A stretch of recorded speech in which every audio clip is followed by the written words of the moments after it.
I'm going to be honest with yourself, the 4 shows I'm reviewing today don't appeal to me when I first look at them. But I'll watch them now, and so I already know what I think of them. I'm going to let you know what I think of them in this episode as well. Were there any shows in this episode which you disagree with? I know some people think heavily differently to me about one of the shows. So am I wrong about that one? Let me know in the comments. And join me as I look at these 4 new shows and let you know what I think of them. Because this is a 2023 winter anime preview from a different perspective.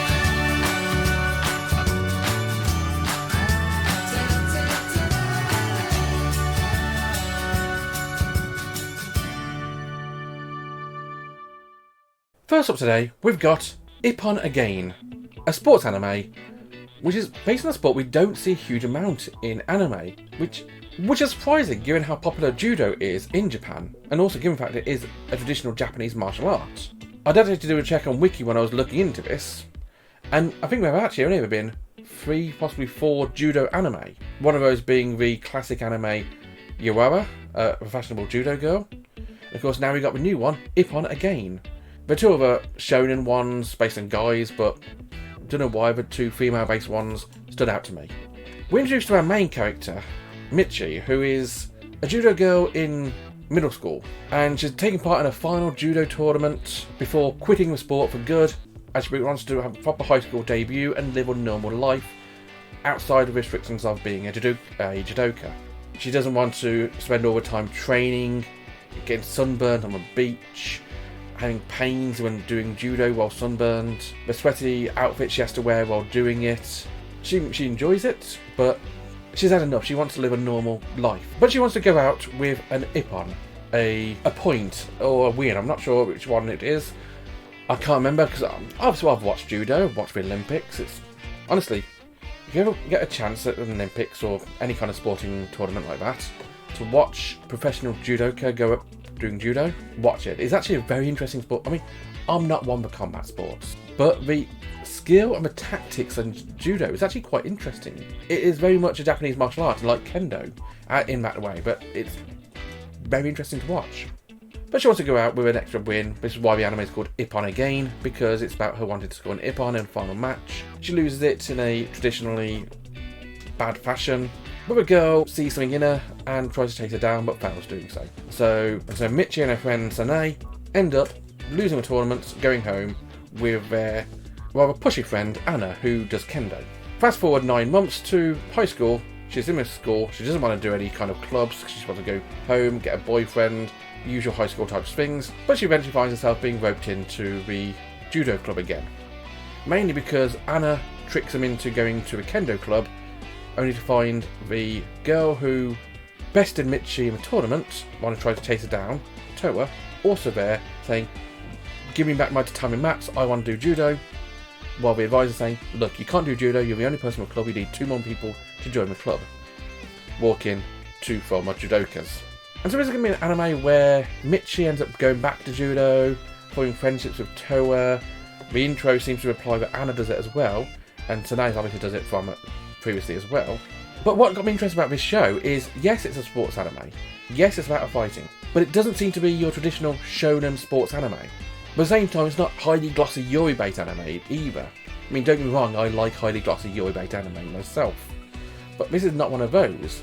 Why is it not confirmed yet? The entire production of the anime, the entire view of it, the way the art style is, the way the backgrounds are, the way the story is being portrayed, the way the characters are designed, it actually reminds me a lot of other sports anime of the same type, like Farewell Mr. Kramer. More about the girl's slice of life doing sport than the drama of the sport itself, or just having fun. And that's what got me intrigued. I'm definitely going to be watching more of this one, and this was one of the biggest surprises of the season for me, because I had no idea what to expect going into this one, but I wasn't expecting a softly spoken judo anime. If you are interested in watching Ippon Again, even if it's the first time, you can find it airing over at High Dive. Next up, you've got High Card, a highly stylized anime, which is more action than substance. You can tell straight away that I didn't like this one because of the way I'm referring to it, but we're introduced to High Card as a woman's trying to steal a suitcase of cards from this mansion, managed to do so, but ends up getting shot in a helicopter, and the cards go flying all over the world. We don't know what it means until later on in the episode. But we then fast forward to our main character in not London, pickpocketing from just random people in the street. He steals a watch from this one guy, steals the phones of a bunch of other guys. Of course, he tries to sell the stolen goods and can't do so because they're stolen goods. So he finds himself thinking, okay, what to do now?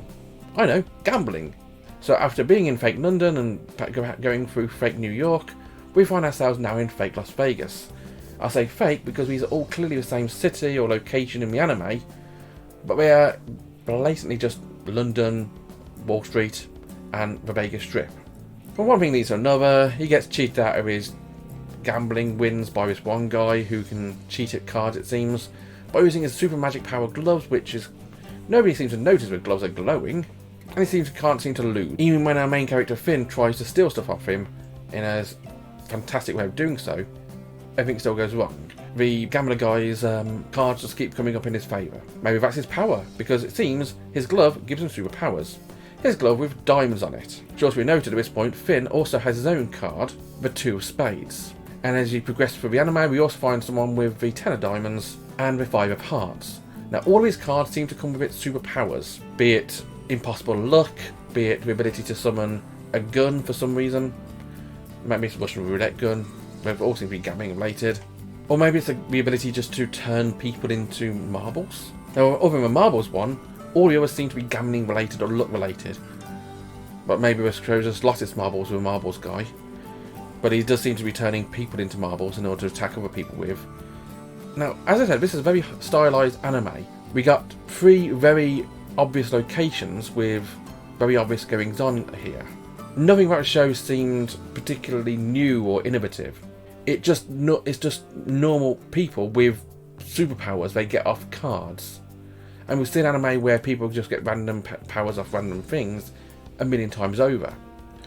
Knowing about the show seemed interesting or new to me. Now, I do appreciate how well the anime was presented. It was presented in a firm, interestingly portrayed way. There's nothing to complain about the visuals. It's just, they did nothing for me. They showed nothing for me. If you are ever interested in watching high cards, you can find it airing over at Crunchyroll. Next up, you've got Malevolent Spirits Mononogatari. Mononogatari. I'm going to be calling it Monogatari all this time, but it's Mononogatari. Mononogatari. There's one extra no in there than normal. And this is an anime about a guy who goes around defeating spirits. There's blurb about why he does that and how he does it, but effectively, he goes around fighting spirit demons because demons killed his siblings. Or his parents. He killed someone in his past and left him visually and left him mentally and physically scarred. It's going to be about him getting to know a new family he's been forced to live with because obviously he's got delusions of power and he's been sent to live with his family in order to keep a rein on his effects, learn what life is like. He's sent to live with a girl, Botan, and her 5 or 6 demon companions who she's contracted with. This is going to be a guy who hates demons living with a girl who loves demons with a bunch of demons. Odd couple, anyone? Now, we don't really get to see a lot of Botan, the main female character, but we see a lot of Hyoma, and he just seems to be a angry demon hunter kid. There's nothing sensational about him. He's talented at what he does, but he's just angry all the time. We get to see him fight one of the people he's going to be living with, one of the demons, Nagi I think he ends up fighting, who fights with 2 katanas he can create out of his own body, and we have a pretty decent fight. The other of them just seems nice normal people, just demons, just contracted and fighting other demons it seems. We don't know why they live with this girl, that's not explained in the first episode. I'm assuming that they are contracted to her for various reasons for each, it's not all the same reason. Or it could be, who knows. There's another anime which did nothing for me. Don't get me wrong, Botan is cute. I've got no complaints about Botan. Hyoma's a bit of a terrible main character, he's just there most of the time. And I don't know why it is about this type of show, which is just treading ground we've seen a million times before. Demon fighting angst with a cute girl who is going to want to protect, who probably won't need protecting.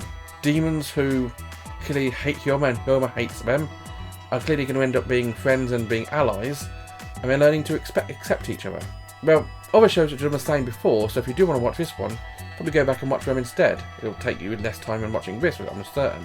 But if you do want to watch Mononogatari, or however many knows are in Mononogatari, you can find it airing over at Crunchyroll. And finally today, we have another demon fighting couple. And what anime? Ayakashi Triangle. An anime where our main character is an Ayakashi ninja.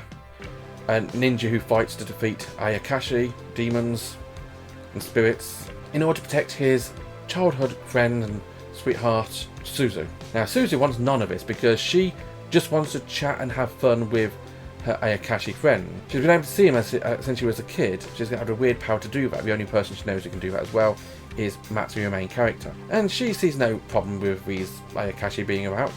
They're not scary, they're little cute creatures you can just talk to and be friends with. But at what point, Matsui's changes. He goes from being this cute kid to playing with Suzu and the Ayakashi to wanting to kill them all and keep them away from her. Clearly he learned something. What he learned is Ayakashi cannot be trusted, especially the more powerful ones who are going to want to attack the Ayakashi Miko, i.e. Suzu. Since Suzu doesn't realise she's got the special power, which is very rare, and powerful Ayakashi will want to sacrifice her to grow more powerful. And one day, a powerful Ayakashi Shirogane turns up and tries to do that. Now, Shirogane has the appearance of this big, fat, pudgy white cat. And so Matsuri swoops in and saves the day, and effectively almost defeats Shirogane, until Shirogane launches into him a curse, an Ayakashi curse of transformation. As the twist in Ayakashi Triangle is that our main character Matsuri is gender swapped. He suddenly becomes she. Suddenly got this huge breasted ninja girl in his place. Now the screenshots up there were not already a gimme. This one is quite a perverted anime. At the start of this episode I've called some anime glossy, and this is definitely a glossy anime. The characters are all rounded and malleable. Features are bigger than they otherwise would be, especially on our main character once his gender bent.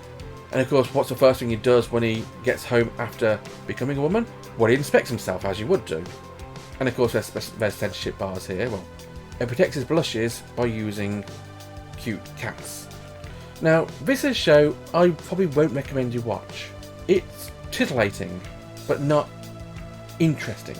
And it doesn't look like it's going to play the gender transformation storyline for anything more than just jokes and cheap thrills. If it did that in a more interesting and more modern way, this would be a more interesting anime.